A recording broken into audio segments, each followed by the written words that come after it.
2020. It's been a pretty wild year, right? I mean, a global pandemic forced us all to stay indoors and not interact with anyone outside of our immediate family, and as such had no impact on me whatsoever. On the plus side, it gave me an excuse to hide my horrible gargoyle features while in public, so I'm all for it.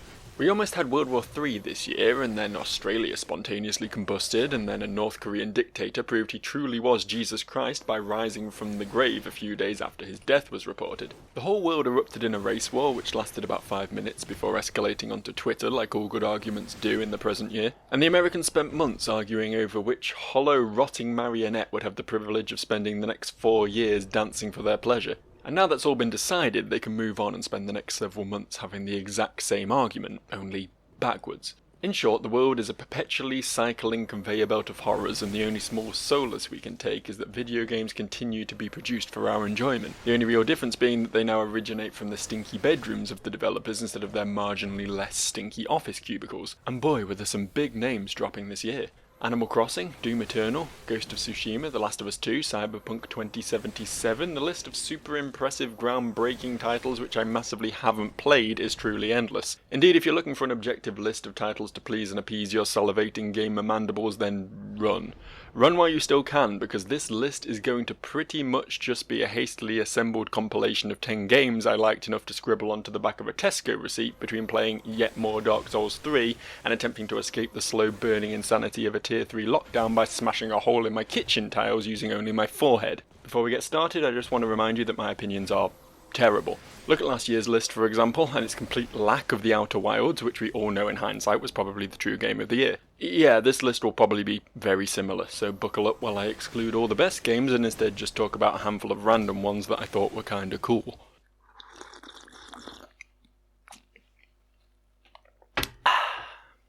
Let's kickstart the list with a game I played right here on the Average Joe channel, shill promote. And let me be blunt, Hylix 2 would have had some serious Game of the Year potential if not for one thing, the unfortunate existence of Hylix 1.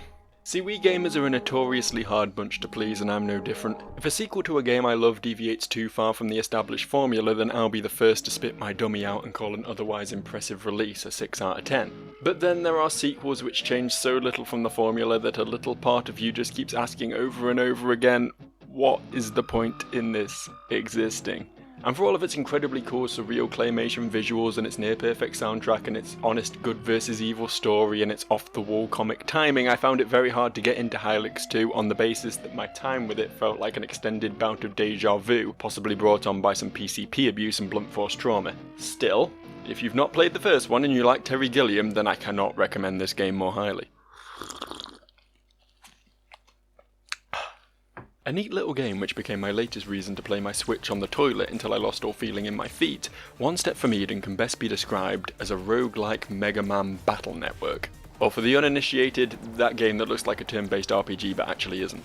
If you're familiar with the premise, the idea is very similar to most roguelikes. You take your not quite anime character of choice on a run where you do a bunch of fights, grab some temporary upgrades and fail to beat the last boss 600 or 700 times, until you unlock enough permanent upgrades to finally manage that run so perfect that it almost fills the hole inside from when your dad left. But then you die anyway and give up on the game forever. The difference here is that the combat takes place on an 8x4 grid, which you can rig with traps, smash with magic powers, or just block off completely, with the aim of clearing your opponents off the board. The locked grid-based movement seems like it would be a hindrance, but actually serves to make the fights as tactical as they are hectic, encouraging you to plan ahead and carefully line up your combos as you frantically dodge bullets and cover your own escape route. With just a little more content and some slightly less seizure-inducing particle effects, this game could have been something really special. And in its current state, I'd still put it at, I don't know, number 9 on a Games of the Year list, or something like that.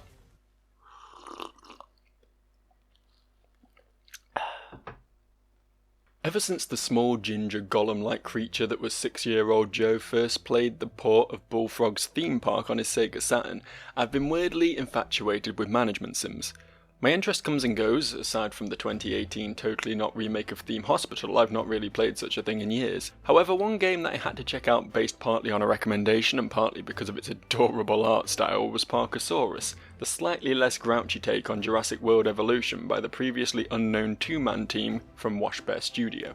Now the game is currently sitting in the pile of Stegosaurus vomit that is best known as Early Access, so anything could happen with it, but as it stands it's a cute, stress-free park builder which does away with a lot of the convoluted spreadsheet monitoring parts of the management sim in favour of greater focus on hatching purple little Barneys and keeping them just happy enough to break down your cheaply built wooden fence and eat half of your park guests. In many ways it's closer to the Sonic Adventure 2 Chow Garden than something like Tropico, and while I get that that won't be everyone's cup of dinosaur piss, it certainly is mine. Yum. Oh boy, was this one a plot twist. My desperate, visceral, bodily need for something to fill the JRPG void in my soul was so overwhelming this year that I bought this game in some sort of dazed stupor following the mind-blowing realization that it was not, in fact, a Tales of game, but in fact an of mana game, the former of which I always found to be clunky and borderline unplayable, while the latter of which I vaguely recall as being pretty okay. No, I don't know how I was confused by those two things either, but the fact that there is also a third popular JRPG series called Trails certainly didn't help. Anyway, all that aside, I didn't have a great deal of hope for this. The story looked cliché, the voice acting was grating, and the main character had a worse running animation than Tidus from Final Fantasy X. And yet, when I got into the smooth brawler-style combat, the charming environments, and the genuinely cool boss fights, my entire opinion flipped in such a jarring manner that I'm still suffering from whiplash 6 months later. Suddenly, the simple story felt like a breath of fresh air, the animation seemed quaintly endearing, and the voice acting, well, I could always mute the voice acting. Trials of Mana might not have had the glamour and glitz of the Final Fantasy VII remake, but in spite, or perhaps because of its flaws, it was one of the hardest games to put down this year.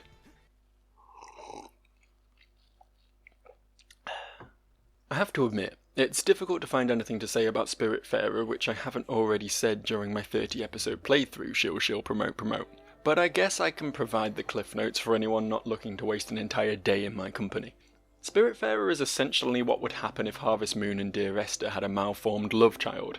It's super conceptual, metaphorical, fancy pants narrative stuff, but at its heart, it's a gorgeously animated story about loss, grief, and moving on.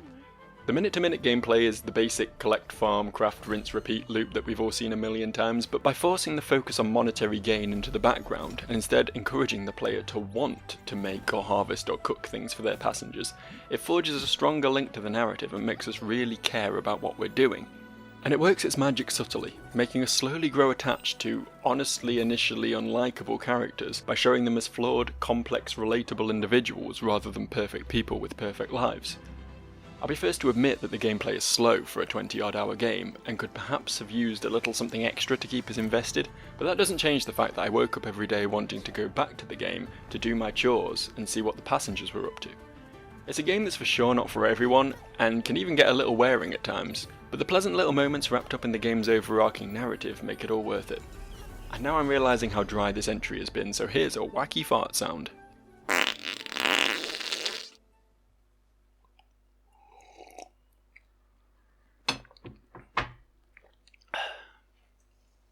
Sitting comfortably at the complete opposite end of the gaming spectrum to Spiritfarer is a completely different kind of indie spectacle. Teardown is just pure, balls-out, testosterone-pumping, knuckle-grazing, chest-beating, wacky fun. It's such a simple premise, really. You get dropped into one of a series of levels and are told to destroy or steal something. From there the ball is entirely in your court as you utilise a myriad of tools in your arsenal, or anything else you feel like appropriating, to achieve your objective in the most destructive manner possible. The truly impressive thing about this game, aside from the fact that it's pretty much the first game to ever make voxel art look good, is the sheer intricacy of the destruction physics. If you need an exit, you can quite literally make a U-shaped hole in the wall with your sledgehammer. One time I stole a cargo ship and drove it through a dock, causing a pleasant little row of chalets to slow motion crumble into the ocean. Another time I used a bulldozer to remove the floor from under a safe I needed to steal, dropping it neatly into the back of a nearby pickup truck. This game is like smashing up your little brother's Lego set, and it's one of the most pure, fun gaming experiences I've had all year. Speaking of which...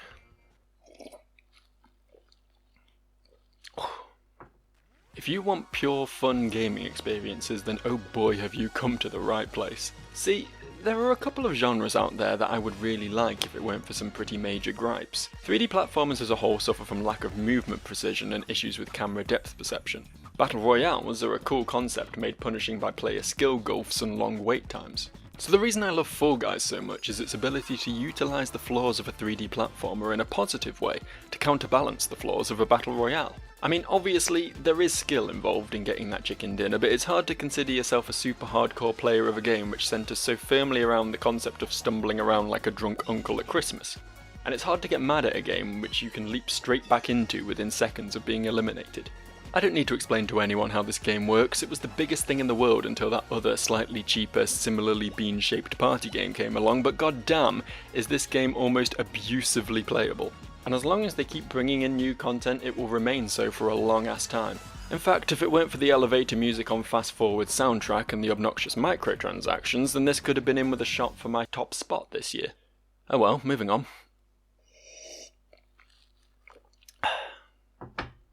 And thus we enter the top 3. I wasn't doing the whole YouTube thing when the first Hyrule Warriors game released, so I couldn't give it the praise it deserved. Thankfully, Nintendo and Omega Force have served us up another home run with the sequel, so I get a second chance to jerk off the most unexpectedly perfect franchise fusion since the dawn of Smash Bros. I'm probably biased since I've been a fan of both franchises since I was old enough to know that hitting a dude with the sword is pretty fucking cool, and probably starved for content since both franchises have, in recent years, turned towards a formula which doesn't appeal to me much anymore. But regardless, you can't argue the quality of the Hyrule Warriors games. The sheer cathartic thrill of hacking your way through hordes of enemies with increasingly more elaborate combos is elevated above and beyond the standard Dynasty Warriors formula by providing climactic boss fights, a range of handy items and special powers, and a smaller but more functionally varied roster of playable characters. Aside from having their own combos and stats, each character has their own special quirks, i.e. Mipha's Whirlpool teleport or Impa's ability to transform her abilities via combo points, and these provide a whole bunch of different playstyles and, for the most invested, hours of replayability. It's probably not legal to prefer this game to Breath of the Wild, so I'm not going to admit to that. But, you know, I sure won't deny it if the internet police aren't looking.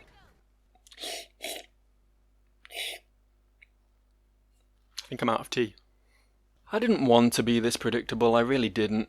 I wanted to give my number 2 spot to some deep-cut video game in need of lifting from obscurity, not one of the 3 indie games that your average housewife could probably name. But come on. Everything about this game and its predecessor is pretty flawless. The stunning backgrounds, the smooth as butter animation, the on-point sound design, the emotionally evocative soundtrack, the best goddamn 2D platforming controls to ever exist in a video game. Every element knocks it out of the park. And while, like Hylix 2, Ori and the Wattle is pretty brazen about wearing its predecessor's skin, it is able to elevate the existing mechanics through new movement options, improved combat, and the inclusion of a handful of really quite challenging boss fights.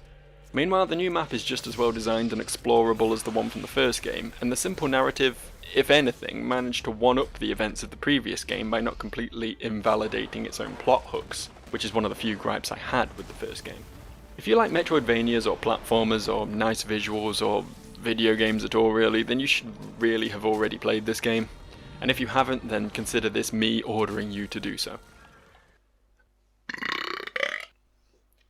Admit it, you thought Hades would be my number 1. It's understandable. All of us slightly hipster gamer types have been finding it difficult to shut the fuck up about how much we loved Hades this year, and I myself have always been incredibly vocal about how much love I have for Supergiant's catalogue of 10 out of 10 video games.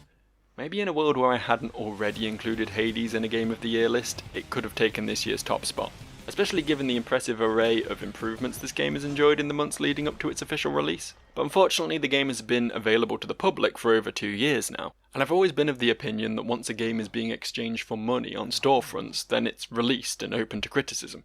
So no, Hades doesn't get to appear here, but I thought I'd just take a second to mention how much fun I've had with it in recent months, and once more give Supergiant a tip of my hat and the tip of my penis as a special thanks for being the best in the fucking business.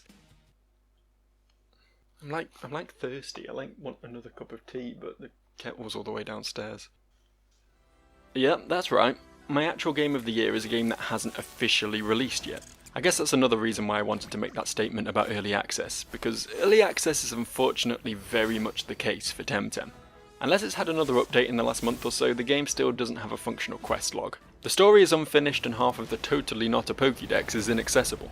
Interacting with other players is awkward at best and causes occasional desync related crashes. You could charitably call the difficulty curve a little bit off. I'm not even sure I could recommend Temtem to anyone in its current state. And yet, here we are at the number 1 spot. And the reason for that is honestly pretty straightforward. Because you see, even in its current half-finished state, Temtem is the game Pokemon should be. I make no secret of the fact that I'm an aging Pokemon fan, the sort of decrepit fossil who occasionally posts on message boards to claim that Gen 1 had the best designs and that the rest of you are objectively wrong. I've spent months, years even, of my life playing these games, and I still enjoy them. I was even a staunch defender of the more recent Switch installments, which caused most of the fan base to spontaneously vomit up most of their internal organs out of pure impotent rage. But no amount of nostalgia and enjoyment of the core concept can excuse the fact that in 24 years, we have yet to see a proper cooperative Pokemon title. We have yet to see the archaic PP system overhauled. We have yet to see the games embrace their vastly superior 2v2 format. We have yet to see a version or difficulty mode which makes the games actually challenging. We have yet to see a more open story which trusts its players to explore on their own, or proper side quests which support and encourage a sense of adventure. Temtem addresses all of this and more, and that's before we touch on the more endearing visual designs, or the characters with actual motives, or the character customization options, or the whole range of other features which Temtem brings to the table. This game needs work for sure, but that doesn't matter. The 50-something hours I've spent with it so far have more than justified the cost of entry to me, and it will be genuinely difficult to go back to Pokemon after playing it. If a game can so completely invalidate one of my favourite franchises of all time, then it deserves all of the praise I can give it and more. And that's my list. Please tell me I'm wrong in the comments. Internet arguments are my lifeblood at this point. I've got a couple more one-off videos that I want to squirt out in the near future, and then we'll be right back on the Let's Play grind, so I don't know, stick around if that sounds in any way entertaining. Either way, here's hoping 2021 is at least marginally better than 2020, and I'll see you all around. Peace.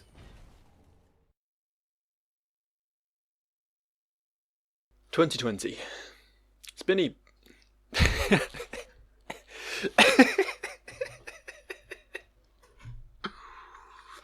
It's Binny.